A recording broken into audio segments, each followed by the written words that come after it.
pro-choice, pro-choice, pro-life. On the next Influenced Opinions.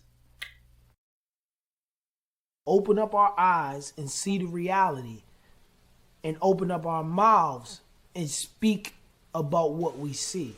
Not sugarcoating things, not just doing what society deems as what the norm is. So it's like people tired of the same mundane on the radio. They want to hear what's going on in the streets. Right. But and this is what's going on. This is what's up. Pull up. You know what I'm saying?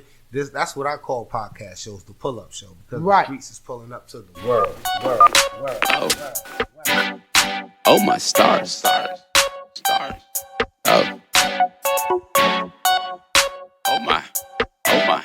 Oh my stars.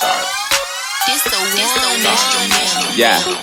Recently my phone been ringing off the hook. Where you been? With the crooks getting money. What's up, everybody? Another special episode of Influenced Opinions. I got two beautiful but also special women that decided to join me this evening. It's a very serious topic. A lot of people are having discussions about it all the time, and I'm just thankful that these young women decided to come on here and speak on it. But our topic is going to be dealing with abortion, pro-choice versus pro-life. But right now I'm going to let these young women introduce themselves, and we'll jump right into it. All right, so it's your girl, Crowned by Jules, representing the Black and 20-something podcast. This is Nick from Nick's Notes. And that's all you wanted to say? That's it? Oh, okay. All right. Did y'all want anybody, just in case if they want to check y'all out on IG, they can find y'all? Well, you can definitely find me, and I'm sure you're going to plug it in the little, video. But yeah, it's the Black and 20-something podcast, airing every other Wednesday. We got that Black excellent every episode. Sounds good. Nick's Notes, reach out. That's it. To the point. Yeah, to the point. All right, so, like I asked y'all to come out here, I feel that this discussion is a very serious one. I feel that a lot of people are talking about it. But first of all, I'm going to let you guys know, right? I mean, I'm not a woman, so I never really thought of it into depth on what my feelings were for it. The only thing I just feel is that I think a woman should have the right to decide what it is that she wants to do, whether, if she wants to have an abortion, she should be able to do so. If she doesn't, she should have that right to decide not to. She should have that choice, that right. That's all I've ever really, thought about it. You know what I mean? I of course, I'm not a woman, so I never really engaged and thought about it deeper. But, my stance is pro-choice. And, That's the same as mine. I can only come as real as like myself and speak in my own truth. So that's why I am pro-choice. I had to make a decision at a point in my life where I had to abort a pregnancy, but I also was pregnant and miscarried too. Wow. So I have a stance where I've been pregnant, and then I had where I was where I had, like I said, I had to make that choice. Then even coming from both sides, I knew at that time when me making that decision to terminate my pregnancy. First of all, I found out when I was in my 3 weeks from graduating college, and the first thing I was thinking is like, I can't be pregnant. That's the first thing I thought of. I was terrified, and then I was like, all right, so what do I do? Like, how do I go about this? I told her I'm 27 years old, still afraid to talk to my mother about this. And the first thing she was doing, she's like, you're keeping it. Just move to Georgia. That was her right way to go too. And then I was like, you know what? Okay, let's think about this more. My partner, we were engaged, so I was like, all right, what we gonna do? Like, I'm looking for him for help. Like, so what we gonna do? Because I feel like it should always be not just on the woman, but like as well the partner that you're with too. Like, y'all both gotta have a joint decision, especially that we are engaged. But even if you are, and that's just a slip up that just happened, I feel like it always has to be the conversation with both male and female. But anywho, and it just came down to like me. Like the best choice for me at the time was to terminate my pregnancy, but then we got pregnant again. Pregnant again, and then we're like, okay, so, and I told myself, I'll never go through that again. 'Cause I definitely don't think that it always should be very thought out, very it's a deep conversation that you got to have when you think about doing something like that, because there's trauma within that too as well. But yeah, so when then I miscarried at 18 weeks. Wow. And I felt the whole being pregnant and even being that far along, I was like, and everything that happened to me, and like I've got to make some mistakes, point blank clear, but it was hard. So I know from both sides, like being what it means feels like to be pregnant, and then what, to make that decision. Right. So. How you feel?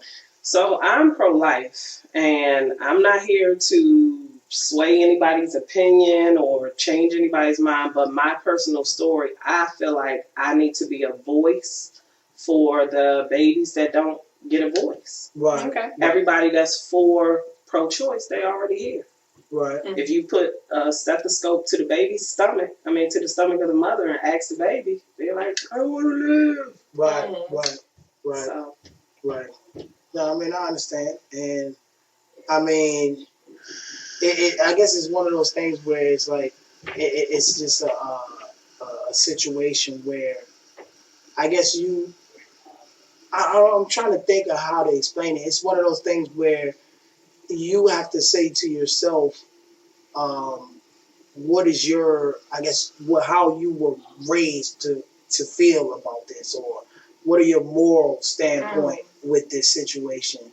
I always said I thought you should have that choice, because a young woman, if they were to get raped, they shouldn't have to go through with that pregnancy. They shouldn't have to worry about having a child, bearing a child from someone who raped them. You know what I mean? I thought that should be something where, something to be considered. Like that should be, okay, you know what? I can get it as far as, doing an abortion for that.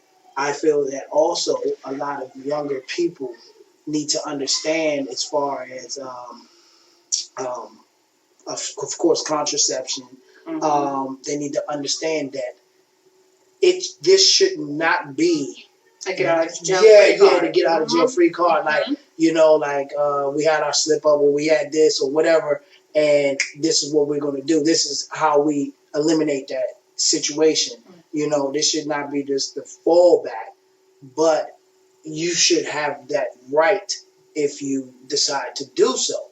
But don't use it as like, if I get pregnant and I don't want the child, so be it. I'm just going to, abort it. And I think, I'm sorry to cut you off. I just think that in the height of this, like the debate and the stuff going on in the world as we know it, that's what it comes down to. I feel like regulation is one thing.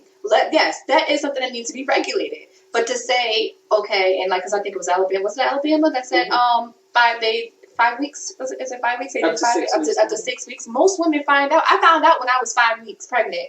So when for the second, both times, I was 5-6 weeks pregnant. So even if I didn't have that choice, that means I would have had that baby regardless of the situation. I feel like, but that's scary to not even be able to have a choice, to have someone make the choice for me, and that's just scary to me. It doesn't matter whatever age, and I know we all have to live with our whatever we do, but as far as taking in that, because then what happens to that child? How does that child grow up? I feel like there's so much trauma when growing up in homes where you feel like your parents wasn't ready and they didn't really teach you. I know I'm 25 years old and I'm still learning how to be a woman. You know what I mean? So. And I feel like I was raised really well, but I know there's women out there that don't have that strong parental system. Mm-hmm. And growing up in a household where the father didn't want you or the mother didn't want you, there's abuse and neglect all over. So I just see so many things when it comes down to it, that it's just it definitely needs to be regulated, but it should always be a choice. Right. I get that. I want to talk about what you said about morality. I feel like the world, I don't want to say the generation, but the world is moving away from morality, because the law for abortion or the law for just police brutality, just anything that's lawful doesn't mean it's humane. Right. So just because the law says you can, when we were young, we were taught right versus wrong. And I was telling you about when you take a test. there's the right answer and there's the wrong answer, and you don't get partial credit if it's wrong. Right. So what happens is there's confusion, and the enemy likes to play tricks on your mind and show you the truth versus confusion. Right. So if God doesn't make any mistakes and God gives life, I feel like God should take it away. So if he wants you to have a baby, you'll miscarry. Right. If he doesn't want you to have it. But if he has a purpose for that baby's life, the baby will make it to term. Right. And so for me to pull a plug, and I was telling the producer before I got here, what if someone came behind you and grabbed the back of your neck and snatched you out of this world? Right. And that's what I believe happens with abortion. Right. And so I'm just speaking for them. And so in my particular instance, I had a son already, and I was 21 when my son was born. Right. And my son was 1. So at the point of me being 22, I got pregnant again, and I got pregnant with twins. When I got pregnant with twins, I went into the clinic because I just couldn't do it.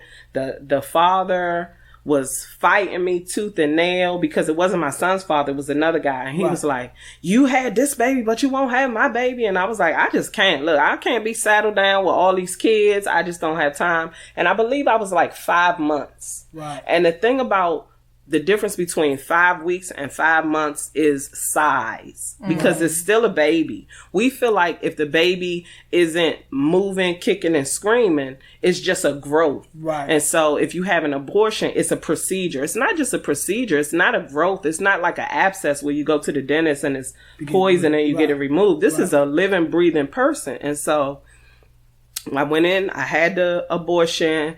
And when you have the abortion, they take the bones and grind the bones up, pull them and extract them through your pelvis because the baby is too wide. The head and shoulders are too wide. So they have to crush the skull. They have to break the shoulders and grind the bones to get it through that cavity. And so people don't think about all the intricacies of an abortion. Right. It's just, I have a choice. I should be able to do what I want to do. Right. And my thing is, your choice is, you got the morning after pill. You got birth control, you have abstinence, you have condoms, you have adoption, and people like to use, well, in the instance of rape and incest, well, there's a very low percentage of people that are raped and have incest pregnancies. Right. 4% of married women have abortions because it messes up the income, it messes up the household. We're going to have, whatever we planned on doing, I don't want to start over, whatever the reasons are. So I believe abortion is convenient. Right. I mean, it can go to convenience. I can definitely see that where it can go into convenience. I know exactly what you mean, where when you see the financial aspect of it, where I just don't want to start over again. I definitely could see that, how it could get to that point. Like I said, why can't we just come up to a happy medium where it's like we have that no late term abortions, or where it could be still done in a humane way? Is there a certain way we can do that? Right. So it helps all parties. That's why I believe the 6 weeks is good, because that's a month and a half of somebody's heart beating every day. A month and a half. And then after that, it stops. So I'm thinking with the morning after pill, specifically with that, you got a whole 72 hours after something happened, whether you were raped, whether you slipped up, if the condom broke, if it was a one night stand, whatever the situation is, you got 3 days. When you buy a car, they give you 3 days to bring it back. Wow. So you got 3 days to be like, I don't know if I'm pregnant or not, but just in case, let me do this. Right. It hasn't turned into a growth. Right. It hasn't turned into a heartbeat and an embryo. I mean, it's still settling into the bed of the uterus, the uterine lining. So I feel like you still have time. It's still technically abortion, but I feel like it's more. It's not as humane. Right. It's not to the point how you just described. Where things are developing. Yeah, you gotta do it. That description that you just gave. It's brutal. That's brutal. Because that's what happens. We don't connect with that. Nobody connects with that. It's I connect with the choice. This is my body, and you can't tell me what to do with my body. But after you crush the bones and crush the skull and go through that whole procedure, now the woman feels guilt. Right. Oh my gosh, I didn't do that. And if anything happens, you have a miscarriage, you're like, well, is this a punishment because I did that? Right. Did this happen? And oh my gosh, what if I get married and I'm not able to have any more kids? Right. It's a whole lot of trauma. And so there are people paying for sperm. There are people paying for eggs. There are people paying for whole babies on the black market. Right. So there are a plethora of options before abortion. You have to go, right. And I feel like 6 weeks, that's a whole lot of time. Your period comes every 28 days. That's 4 weeks. So you got 2 extra weeks to be like, yeah, it's really late. Let me do something about it. Mm-hmm. And then it's still not a growth. It is still a life. Let's just be clear. Right. And you can do whatever you need to do. And I feel like it wouldn't be that bad. You're still taking a life because you could be taking the next Obama, the next LeBron, the next Nipsey, whoever. Right. And you just snuffed them out and you feel like you get a choice. You get to choose. So I'm like, I don't like the way you're wearing that hat. You don't get to live anymore. Right. I don't like your earrings. You don't get to live anymore. So I just don't feel like a choice and a heartbeat is like, should be in the same sentence. Right. Mm-hmm. Well, give us 1 second. I hope y'all like that little conversation so far. We'll get right back to it. Give us a quick break. We'll be right back. What's up, everybody? Hey, look. Make sure y'all watch this video and the rest. And if you like it, make sure you hit that little like button and then make sure you subscribe. Other than that, keep having those influenced opinions. All right, ladies and gentlemen, we're back. Like I told you, this is a very serious topic. As talking with these young women, I'm getting educated on a lot of different aspects of it. When I first thought about abortion, the first thing that I think is just like, oh, it's just a little, it's not an actual baby. It's not an actual human being. It's just a embryo or whatever. It is what it is. And you're not really doing any harm if you get rid of this or perform this procedure. But, as I hear both of your situations, your stories, especially your story, I'm like in awe, like, wow, I never thought about it in that aspect. I never thought about it from that perspective, But, I mean, it's very deep. It's very deep. I think you was telling me off camera about another situation. I think maybe people need to also hear this too. As another, I guess a deterrent, I guess you could say, in a way. Well, at the end of the day, let's not get entangled. I'm not trying to change anybody's opinion. I get you. Do whatever you do in your own life. Mm-hmm. However, me erring on the side of morality and what's humane, I feel like certain people get in situations where it's a desperate situation. Like a desperate situation would be, have you ever been without your phone charger? And been out in the blue and your phone go from yellow to red, you got 10%. Oh my gosh, it's about to die. So when people get in that type of situation and they're pregnant, they'll go all the way to full term with the baby to 40 weeks. And whoa, time out. 40 weeks? 40 weeks. I didn't know that. Yeah, 40 weeks is the entire term of the baby. People think 9 months, but it's 40 weeks for gestation. And I think after the second day, either the brain is developed, the second day of conception, the second day, the brain is either developed or the eyes. I think the brain comes first and then the eyes comes after that. Right. But with up to 40 weeks, people will abort the baby. If they don't want to be a mother or they don't want to take care of it, or this is going to impact them financially or hamper their career, or I already don't have a babysitter and now I'm about to have another baby. This is going to mess us up. So they'll find a doctor, and there are doctors that perform late-term abortions like Kermit Gosnell. This was a black doctor. I'm not sure what state he was in. I believe it was Connecticut, but I'm not sure. And he was arrested in 2012. And I remember that because I was pregnant in 2012. Wow. And I was looking at this doctor aborted hundreds of thousands of babies, or at least tens of thousands of babies in late-term abortions between 7 and 9 months. And what he would do was deliver the baby, put the baby in a trash bag so that the baby could suffocate and die. And then he would cut off the hands and feet and place them in jars in his refrigerator to keep account of how many babies he was doing. Because he was just numb to how many people he was taking off of this earth that he wanted to keep account. So the numerical count that he was keeping was in their feet and toes. Now, I was thinking that, why wouldn't he just deliver the baby, send the mom home, and then put the baby up for adoption or something like that? Because there are so many people that don't care about the backstory of the baby. Like, you were born through incest or you were born through rape.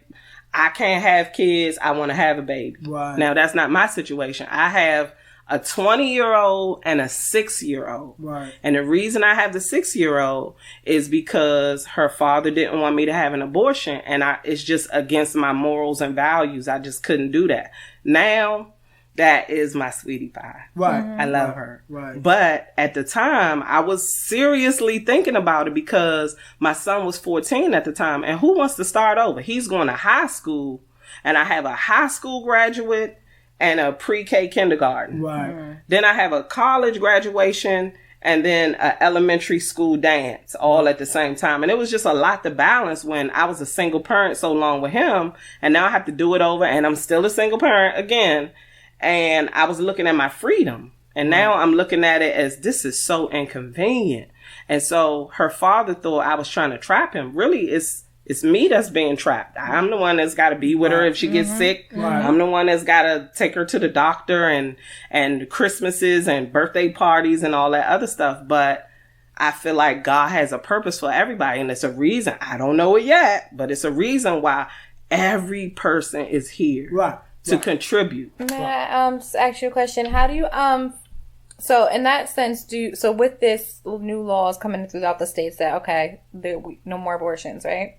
Do you think that will open up like back alley abortions again? Of course. Yeah. Like, and I feel scared about that. I feel scared about that because again, like I was saying about the desperate situation, either the women is going to be put in a situation where they can no longer conceive or no longer have a baby or they might bleed out. Or it's so many travesties that can happen from that I don't advocate it at all. And like I said, I'm not condoning it, but there are a plethora of options with abortion being the last. Right. You got pills, you have adoption, you have abstinence, you have condoms, it's so many other options you have that people look at that. And like I said, the vast percentage of people, I think about 85% of people that have abortions, they do it for convenience. I don't feel like I'm ready. I'm still not ready. Nobody's ready.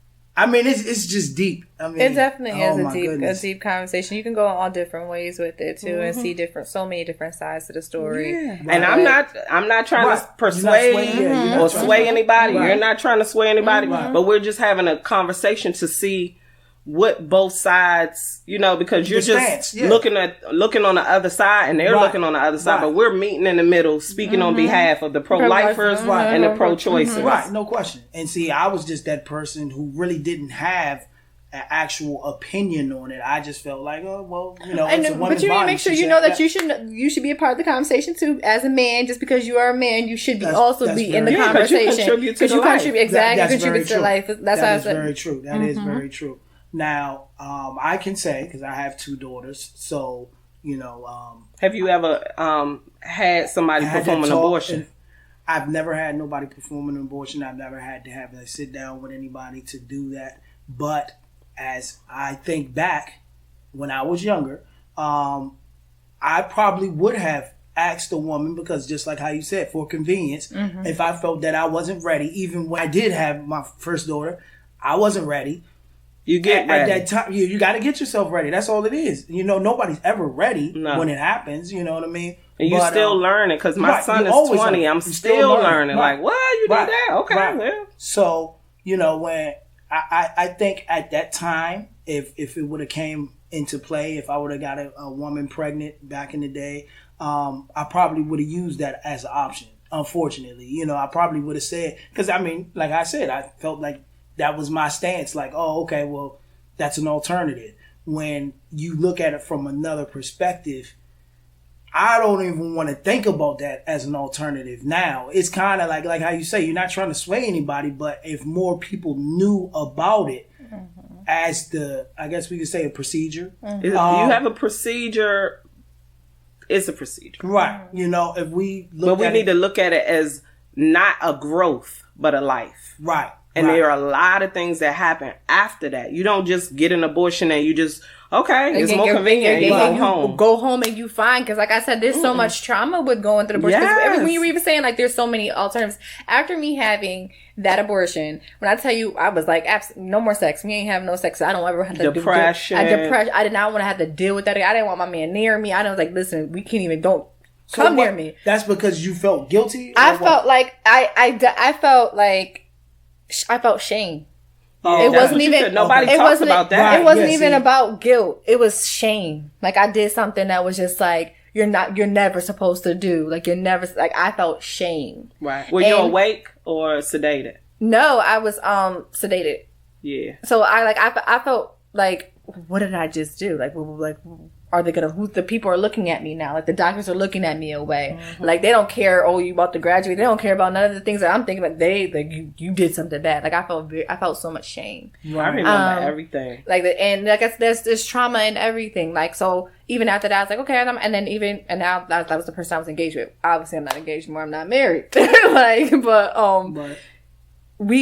It was just really hard after that. It was very difficult to rebuild that relationship to what it was. I guess, not to cut you off, but I guess in a way that shows that you actually are a human being. You know what I mean? Because she was a human being when she got here. You understand what I mean, though? Because she actually has feelings. Because, I think... It's easy for the man to disconnect because it's not growing in your body. You just on the outside and you just wait and you don't never meet the baby until the baby comes into this world. You can put your hand up against her stomach, but you don't really have a connection with her. Now, the other thing is, though, I'm pretty sure, because I think I've heard about some women who don't feel shamed, who feel like that is an alternative. You just had an abortion. Oh, well, you know what? I'm going to go get it in again because I like getting it in or having my little fun. And I got pregnant again. I'm going to have another abortion. I had girlfriends like that. I honestly did have girlfriends like that. And I was like, you're tripping. You're doing today. They shouldn't know you by your first and last name, girlfriend. This is not, it should never be an option like that. That's what I got. But it's not that big deal because you're disconnected. You never see it. When I had my abortion, I remember the room. I remember the smell, like all my senses. I remember the sound. Like I couldn't hear an actual baby cry, but I kept hearing like a sound that was kind of like this, like because it was in plastic. They bag it up. Wow. Once the baby is a certain size, they bag it up and they throw it out like it's trash. So I could hear like, you know how suffocation sounds when you you hit it. So I could kind of hear that. I could like smell blood in the room. It was just a lot of things going on. So I was really connected to that. And this is at an official place. This is at an official hospital. Wow. In Southeast. That's crazy. Yeah. Because the way how you like, I'm just imagining it like how this like wasn't how in like somebody's living room. Like no, it's in the, this was the hospital, and there was a doctor performing. And my thing, and he's just a regular OBGYN. Wow. Just trained to deliver a baby, just some a little earlier than others. And I remember everything. And people that have multiple abortions, they're disconnected. Wow.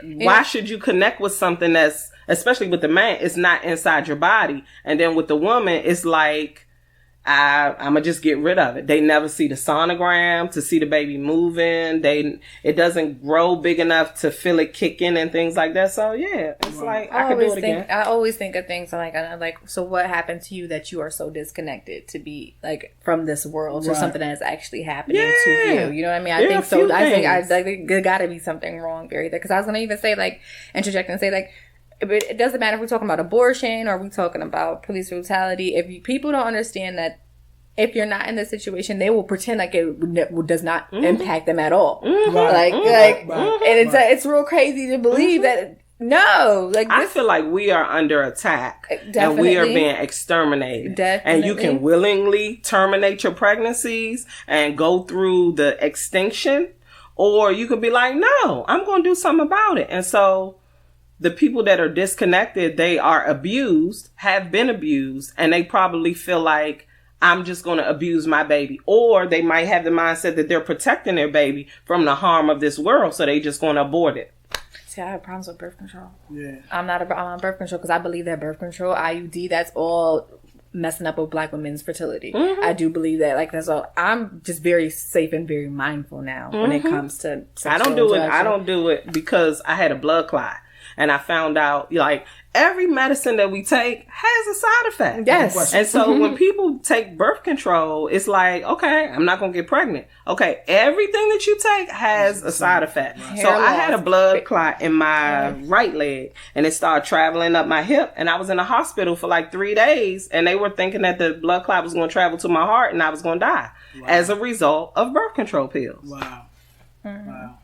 Well, I mean, everything, whatever you do, there's always some it's type a consequence. Yeah, there's some type of consequence. But like how we always say, one of the things that's very special about this show is that everybody was able to give their influenced opinions, and now they can do their own research and understand which way they should go. Not just being influenced by what this person says or what that person says, coming up with their own conclusions on the situation and actually understanding the differences between them both and actually having an official opinion. You know what I mean? Not just based off of, because I'm going off of what this young lady said or what you said. You know, I hear both sides, and now I'll try and come up with my own medium or, my way of handling the situation. So, I mean, because it's nothing more that we can really say here for this particular situation. I know it's definitely made me look at the situation in a different light. I think people still should have that right or that choice. They should have a choice. I think it should be regulated to a certain extent. I think maybe there's other means or other things that they can come up with to regulate the situation. But at the end of the day, I think as human beings, we all should have our own rights to make our own decisions. I feel that. I will stand by that.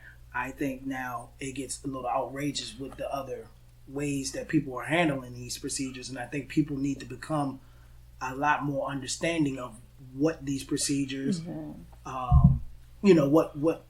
what happens during these procedures, What happens when you give the person the choice? There you go. What happens? Because that's what I grew to understand with this conversation as well. It's like I said, I did not know that we had that late. Like you can get it that late in a pregnancy. All my situations happened early, so I never took into account of that 9 months that someone's actually doing that. So that's that kind of like, whoa, wait a minute, skirt. What am I like? What did I just agree to? Right. Like, what did I? So let me fact check myself and let me get my shit. Because I really know exactly I'm making the right shit if I'm really still staying with my choice. Right. Because nobody should have that choice to be able to decide. Well, he said he wanted to cut it off at about, I guess, after 6 weeks or whatever, so it doesn't go that far along. But once you give people a right, certain time you give a rule. Yeah. They're going to take it all the way to the left. Oh, no question. No question. But, once again, like I'm thinking the compromise or the medium would be the safe zone. And I think the safe zone would be 6 weeks and back. But people don't find out. So I don't have any kind of compromise for that. Right. That's like a Venn diagram. Like but you know what you're doing. Right. No question. I mean, it's... Like I said, it's a touchy topic. It's a deep situation. I just appreciate both of y'all coming on here, opening up. You know what I mean? Because it takes a lot to be able to open up, especially for a topic of this magnitude.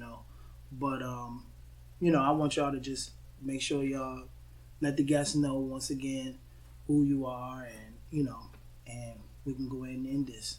All right, so like I said, I'm Crown by by the name of Crown by Jules, and I'm representing the Black and 20-something podcast all the way out from CT. So I had to make a trip here. So we out here. Make sure you go check me out. We talk about everything that's relatable. We got the ratchetness and the righteousness all mixed together. That's what's up. And effortless teachable moments. Gotcha. Again, I'm Nick from Nick's Notes. Hit me on Instagram. The link is in my bio if you want some coaching. That's what's up. I feel like we all need some coaching. All the time, we all do. And just remember, we all have influenced opinions, and especially on this topic today, make sure you do your research. All right. Talk to y'all.